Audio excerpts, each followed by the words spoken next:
March 1974, World War II had ended 29 years ago.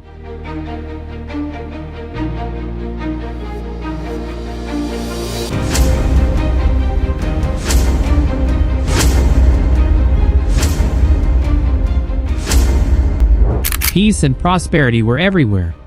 But on Lubang Island in the Philippines, deep inside a dense and terrifying jungle, a soldier was still fighting the war. His uniform was torn, but his rifle and sword still gleamed. He wasn't an ordinary man.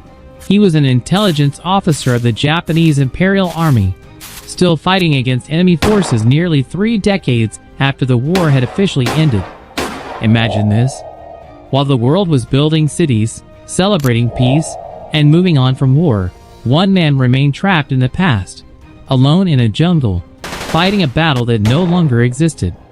His name was Hiroo Onoda. For the world, World War II ended in 1945. But for him, it ended in 1974. He believed the enemy was still waiting for him, and the moment he stepped out of the jungle, he would be captured. But the real question is, how can someone survive alone for 29 years? Without supplies, without help, and without accepting reality? Was it loyalty, duty, or pure stubbornness that turned him into the last soldier of World War II? Welcome back to Zen TV Official Videos. Hiroo Onoda was born in a small village in Japan in 1922. But this wasn't the Japan we know today, famous for technology and robots. This was a Japan obsessed with war and empire. Back then, children weren't taught to fear death. They were taught to die for their emperor. Onoda grew up under strict military discipline, in an environment where surrender was seen as shameful. From childhood, he learned one lesson. Dying was better than surrendering. He believed every command from his superior was absolute, and one order, given in 1944, would control the next 29 years of his life. At the height of World War II, Japan was losing badly against America and its allies. As a last strategy, Japan trained special guerrilla soldiers to secretly attack enemy territories. Onoda was one of the selected men sent to Nakano Military School.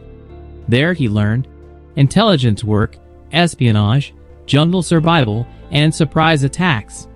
He was trained to survive alone, destroy enemy supplies, and turn enemy territory into chaos. But before leaving, his commander gave him one final order. Looking directly into his eyes, he said, "No matter what happens, never surrender. You are not even allowed to take your own life. Whether it takes 3 years or 5, we will come back for you." Those words stayed in Onoda's mind forever. Soon, he was sent to Lubang Island in the Philippines, a jungle-covered island strategically important to Japan. His mission was simple: disrupt enemy supply lines, watch the enemy, and never stop fighting until the Japanese army returned. But only 1 year later, everything changed. In August 1945, the world witnessed something horrifying. America dropped atomic bombs on Hiroshima and Nagasaki. Japan surrendered. World War II officially ended. But on Lubang Island, no one came to tell Hiroo Onoda. Onoda was still hiding deep inside the jungle with his 3 companions, Akatsu, Shimada, and Kojuka. Soon, leaflets started falling from the sky. They claimed that Japan had surrendered. The war was over, and soldiers hiding in the mountains should come down peacefully. But Onoda didn't believe a single word. To him, this looked like enemy propaganda. He had been trained to think the enemy could use fake news to trick soldiers into surrendering. And there was one thing he believed more than anything. Until his commander personally returned, his mission was not over. So, the waiting began. A wait that would last nearly 3 decades. Life inside the jungle was brutal. They had no shelter, no food supplies, no contact with the outside world. The wet ground became their home. To survive, they ate bananas, coconuts, and rice stolen from local farms. Sometimes, when hunger became unbearable, they hunted cows and dried the meat under the sun to make it last. But survival wasn't their only mission. Onoda still believed he was fighting a war. He saw local police and villagers as enemy allies and launched attacks on them under the cover of darkness. Over the years, around 30 local people were killed, and many others were injured.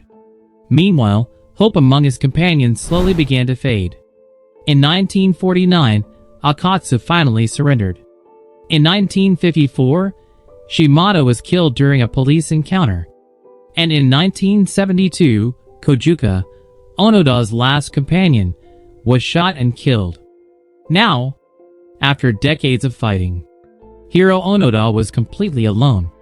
The Philippine government tried again and again to convince him that the war had ended. Newspapers were dropped from planes. Letters and family photographs were sent. Even recordings of his family's voices were played through loudspeakers.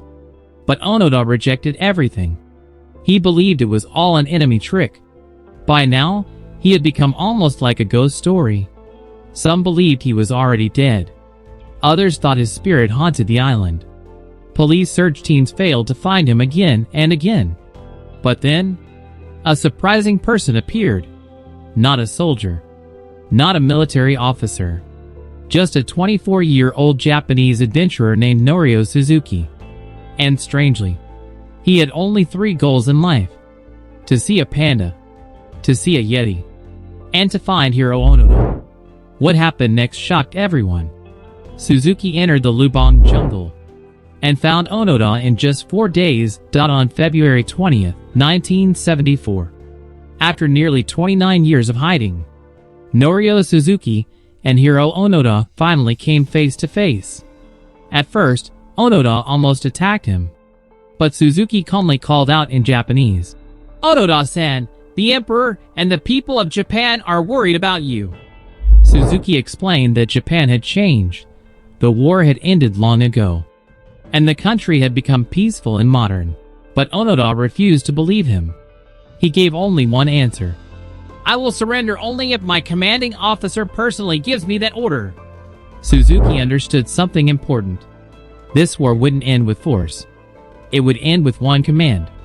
The problem was, no one knew where Onoda's old commander was.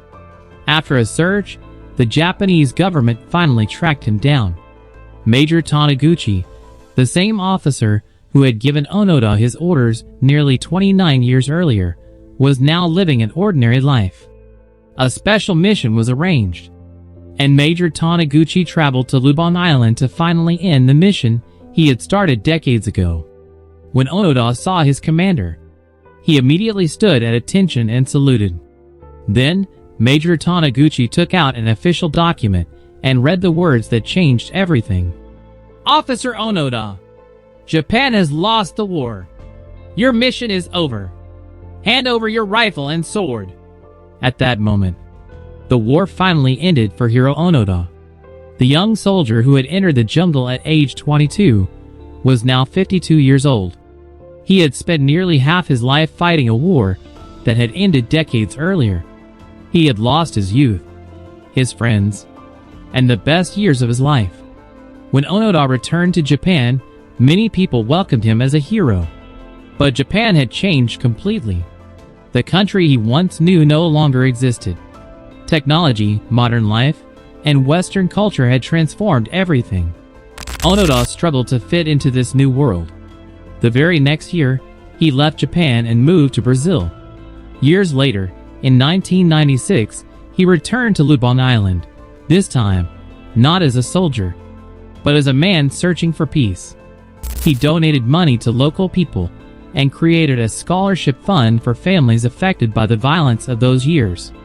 He openly spoke about his life and shared his story with the world. But on January 16, 2014, at the age of 91, Hiroo Onoda passed away in Tokyo.